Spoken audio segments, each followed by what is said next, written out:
తెలంగాణ ప్రజలకు కాంగ్రెస్ మరో దోకా ఇచ్చింది. తప్పుడు హామీలతో గద్దెనెక్కి ఇప్పుడు ఏమారుస్తోంది కాంగ్రెస్ పార్టీ. రాష్ట్రం అప్పులపై నిన్ననే సర్కారు అబద్దాలను బయటపెట్టింది బీఆర్ఎస్. కాంగ్రెస్ సర్కారు తప్పుడు ప్రచారాన్ని లెక్కలతో సహా ఎండగట్టారు హరీష్ రావు. అయినా సరే అప్పులపై పాతపాటే పాడుతున్నాడు రేవంత్. సభలో పచ్చి అబద్దాలు చెప్పుకొచ్చాడు. ఆర్బీఐ లెక్కలతో అడ్డంగా దొరికిపోయిన సీఎంకు సోయి రాలేదు. రాష్ట్రం దివాళా తీసిందంటూ సభలో దివాళా కోరు మాటలు మాట్లాడాడు. పెన్షన్లు, జీతాలు ఇలా ప్రతిదానికి అప్పులు, వడ్డీలంటూ సాకులు చెప్పాడు. నిండు సభ సాక్షిగా తన అసమర్థతకు అబద్దాలతో వత్తాసు పలికాడు. రాష్ట్రం ఆర్థిక స్థితిపై పూర్తి అవగాహన ఉందంటూ ఎన్నికలకు ముందు ఊకదంపుడు ఉపన్యాసాలిచ్చాడు రేవంత్. ఇటు భట్టి విక్రమార్క కూడా మీడియా ఛానళ్లలో ప్రగల్భాలు పలికాడు. అలవిగాని హామీలతో గద్దెనెక్కి తీరా ఇప్పుడు ప్రజలను మోసం చేస్తున్నాడు.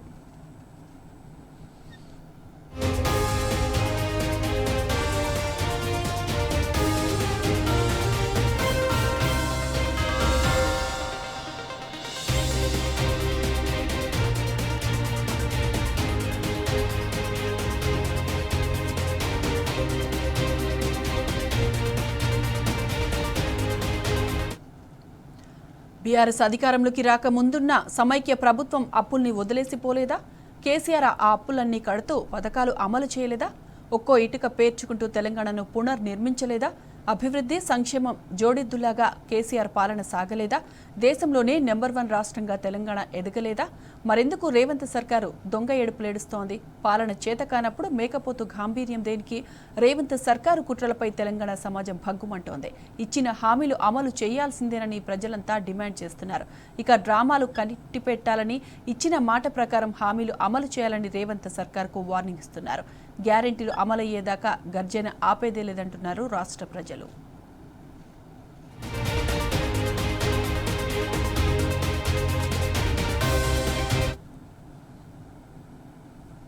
ఇక ఇదే అంశానికి సంబంధించిన పూర్తి డీటెయిల్స్ మా ప్రతినిధి లివిల్ అందిస్తారు. లివిల్ చెప్పండి, అసెంబ్లీలో రేవంత్ అబద్ధపు ప్రకటనలు ఎడా చూడొచ్చు అంటారు, అప్డేట్స్ ఏంటి? ఇవాళ శాసనసభ సమావేశాలు ప్రారంభమైన రోజు నుంచి కూడా ఇప్పటి ముగిసే వరకు అంటే నిరోధిక వాయిదా పడే వరకు కూడా ప్రభుత్వం ఏ ఒక్కటి కూడా నిజం చెప్పలేదని చెప్పేసి బీఆర్ఎస్ శాసనసభ్యులు ఇవాళ అనేక సందర్భాల్లో సభలో చెప్పారు. ఇవాళ సభ బయట కూడా మీడియా పాయింట్లో చెప్పిన పరిస్థితి కనిపిస్తుంది. ఇవాళ ఏదైతే రైతు భరోసాకు సంబంధించి షార్ట్ డిస్కషన్ సంబంధించి అనేక అంశాలను ఇవాళ బీఆర్ఎస్ పార్టీ ప్రస్తావించి ఆనాడు రైతు బంధు ఎందుకు పెట్టాల్సి వచ్చింది, రైతు బంధు విధి విధానాలు ఏంటి, రైతు బంధు ఏ విధంగా ఉపయోగపడింది అనే అనేక అంశాలను ఇవాళ రాష్ట్ర ప్రభుత్వం ముందు బీఆర్ఎస్ పార్టీకి సంబంధించిన శాసనసభ్యులు ఉంచారు. కానీ వాళ్ళ ప్రభుత్వం పదే పదే రైతు భరోసాకు సంబంధించి ఏదైతే ఉందో దాన్ని పూర్తిగా పక్కదారి పట్టించే విధంగా పూర్తిగా అసత్యాలను సభలో ప్రస్తావించారని చెప్పేసి కూడా ముఖ్యమంత్రిపై బీఆర్ఎస్ శాసనసభ్యులు మండిపడ్డారు. ఇవాళ రైతు భరోసాపై చర్చ సందర్భంగా ఆ రైతు భరోసా పైన కాకుండా అనేక అంశాలను, ఇతర అంశాలను చెప్తూ ఇవాళ రైతు భరోసాకు ఇవాళ ఎగనామం పెట్టే విధంగా ఇవాళ ప్రభుత్వం వివరించిన తీరును కూడా ఇవాళ బీఆర్ఎస్ పార్టీ శాసనసభ్యులు పూర్తిగా ఖండించారు. ఆనాడే బీఆర్ఎస్ అధినేత నాటి ముఖ్యమంత్రి కేసీఆర్ సైతం అదే విషయాన్ని ప్రస్తావించారు. కాంగ్రెస్ వస్తే ఖచ్చితంగా రైతు బంధుకు రామ్ చెప్తుందని చెప్పిన మాటలు ఇవాళ మరొకసారి శాసనసభ సాక్షిగా ఇవాళ ముఖ్యమంత్రి అక్షరాల నిజం చేశారని చెప్పేసి కూడా కొద్దిసేపటి క్రితమే బీఆర్ఎస్ వర్కింగ్ ప్రెసిడెంట్ కేటీఆర్ మీడియాతో మాట్లాడుతూ చెప్పారు.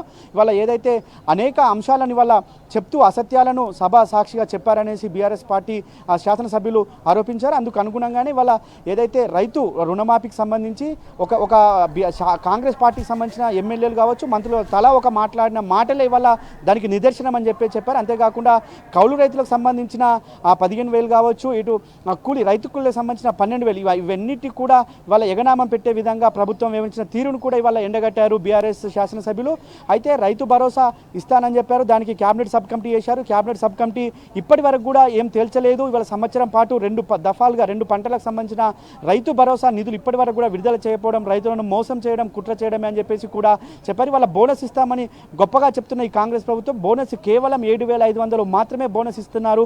కానీ 7,500 కోట్లకు సంబంధించిన రైతు భరోసాని వాళ్ళ ఎగ్గొట్టే ప్రయత్నం కాంగ్రెస్ ప్రభుత్వం చెప్పకనే చెప్పింది. వాళ్ళ పరోక్షంగా ఇవాళ శాసనసభ సాక్షిగా ఏదైతే ఇచ్చిన హామీలు అమలు చేయలేమని చెప్పేసి చేతులెత్తేసినట్లు కూడా ఇవాళ మనకు ప్రధానంగా అర్థమవుతుంది. గత బీఆర్ఎస్ 10 సంవత్సరాల పాలనలో అనేక సంక్షేమ కార్యక్రమాలు తీసుకొని వాళ్ళ దేశానికి ఒక దిక్సూచిగా నిలిచిన ఆనాటి ప్రభుత్వం ఇవాళ సంవత్సర కాలంలోనే ఇచ్చిన ఏ ఒక్క హామీని కూడా అమలు చేయలేకపోవడం ఇవాళ ఖచ్చితంగా దురదృష్టకరం అని చెప్పేసి కూడా వాళ్ళు చెప్పారు. అంతేకాకుండా ఆనాడు మార్పు అని చెప్పేసి కాంగ్రెస్ ప్రభుత్వం ఏదైతే మోసపూరిత హామీ హామీలతో అందలమెక్కింది. ఆ హామీలు ఇవాళ ఒక్కటి కూడా అమలు చేయలేమని చెప్పేసి చేతులెత్తేసిన ఈ ప్రభుత్వాన్ని ఎక్కడికక్కడ నిలదీయాలని చెప్పేసి కూడా BRS party working president KTR కొద్దిసేపటి క్రితమే మీడియాతో మాట్లాడుతూ చెప్పారు. ఇవాళ బీఆర్ఎస్ పార్టీ ఆనాడే చెప్పింది ఏ ఒక్క హామీని కూడా అమలు చేయలేదు అని చెప్పేసి చేయకపోదని అనేక సందర్భాల్లో కూడా బీఆర్ఎస్ పార్టీ నిరసనలు వ్యక్తం చేసింది. వాళ్ళ రైతులకు రుణమాఫీ సైతం సగమే చేసి వాళ్ళ దాదాపు గ్రామాల్లోకి వెళ్తే రైతు రుణమాఫీ 40% మంది రైతులకు కూడా ఇవాళ రుణమాఫీ కాని పరిస్థితి. దానిపైన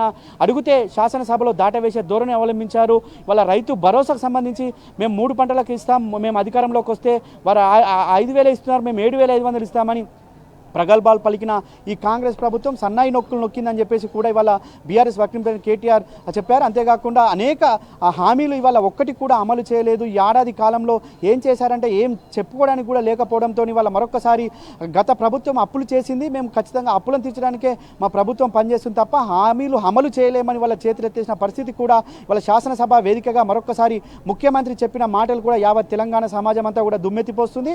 ఇవాళ రైతు భరోసా ఏమైంది, రైతు రుణమాఫీ ఏమైంది, అవ్వాతాతలకు ఇస్తున్న పెన్షన్ ఏమైందని చెప్పేసి కూడా పెంచుతానన్న పెన్షన్ ఏమైందని కూడా వాళ్ళ ఎక్కడికక్కడ తెలంగాణ ప్రజానికం నిలదీస్తున్న పరిస్థితి కనిపిస్తుంది. ఈ తరుణంలో వాళ్ళ ముఖ్యమంత్రి చెప్పిన మాటలు మరొకసారి యావత్ తెలంగాణ సమాజం అంతా గుర్తు చేసుకుంటుంది. ఆనాడు ఏం చెప్పారు, వాళ్ళ అధికారంలోకి వచ్చినాక ఏం చెప్పారనే ప్రతి అంశాన్ని కూడా వాళ్ళ గుర్తు చేసుకుంటూ వాళ్ళ చర్చలు జరుపుతున్న పరిస్థితి కనిపిస్తుంది. వాళ్ళ ప్రధానంగా రైతు సంక్షేమానికి ఆనాడు పెద్దపీట వేస్తే వాళ్ళ రైతు సంక్షేమాన్ని సంక్షోభంలోకి తీసుకుపోయిన ఈ ప్రభుత్వాన్ని ఎట్లా చూడాలని చెప్పేసి కూడా ఇవాళ రైతు సంఘం నాయకులు కావచ్చు, ఇలా రైతులంతా కూడా ప్రశ్నించుకుంటున్న పరిస్థితి కనిపిస్తుంది.